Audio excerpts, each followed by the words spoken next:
सोनू। जी पापा। चल भाई, बहुत तेज धूप हो रही है, अब घर चलते हैं। अब नहीं हो रहा। मैंने आपसे कहा था कि आप रहने दो पापा, मैं कर लूंगा अकेले।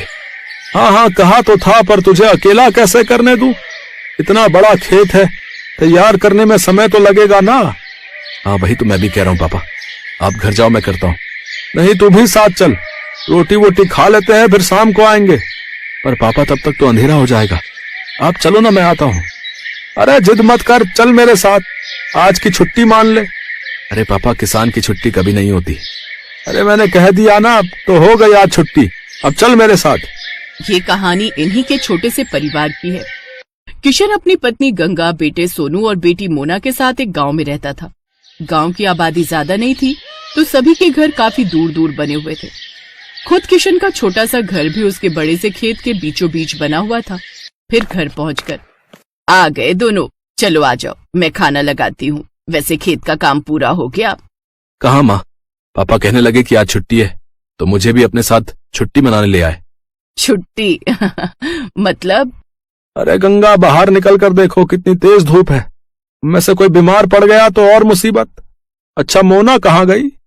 वो कुएं से पानी लेने गई है।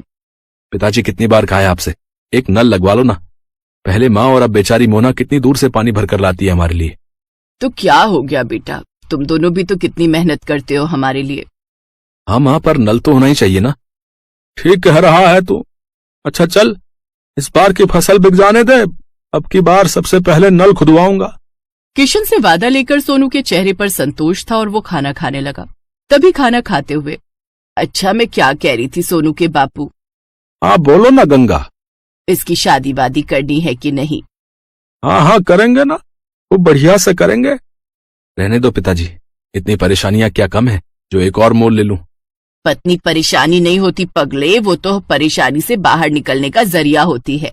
देखना, बहू आ जाएगी तो किस्मत खुल जाएगी हमारी। हाँ भैया, माँ सही कह रही है। कह तो ऐसे रही हो माँ, जैसे वो आएगी तो आसमान से पैसा बरसने लगेगा।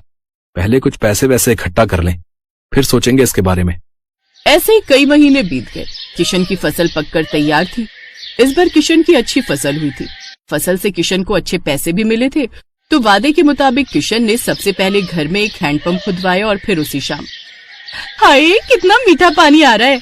सोनू के बापू, ये काम आपने अच्छा कर दिया। अब सुनो, इससे पहले कि कोई और बड़ा खर्चा आए, सोनू का ब्याह भी कर दो और उसके लिए कमरा भी बनवा दो। ना माँ, अभी तो। चुप कर, तूने कहा था ना कि पहले नल फिर बहू। ले अब लग गया नल, अब तू कुछ नहीं बोलेगा। माँ की बात सुनकर सोनू चुप हो गया। फिर उस दिन से ही गंगा और किशन ने सोनू के लिए लड़की देखना शुरू कर दिया। और फिर क्या हुआ माँ, बात बनी? हाँ बन गई भाई, मुझे तो लड़की बहुत अच्छी लगी। राधिका नाम है उसका, पढ़ने लिखने में बहुत तेज है। पर क्या माँ? उसके बाबा की तबीयत सही नहीं रहती, माँ है नहीं, लेकिन मुझे तो बहुत अच्छी लगी। देखने में भी बड़ी प्यारी है। हाँ, और मुझे तो बहुत समझदार भी लगी। हम तो हाँ कर आए हैं, अब तो शादी की तैयारी करो भाई। कुछ दिनों के बाद सोनू की शादी राधिका से हो गई। राधिका ने ससुराल आते ही घर का सारा काम संभाल लिया। इस छोटे से परिवार में खुशियां ही खुशियां थी।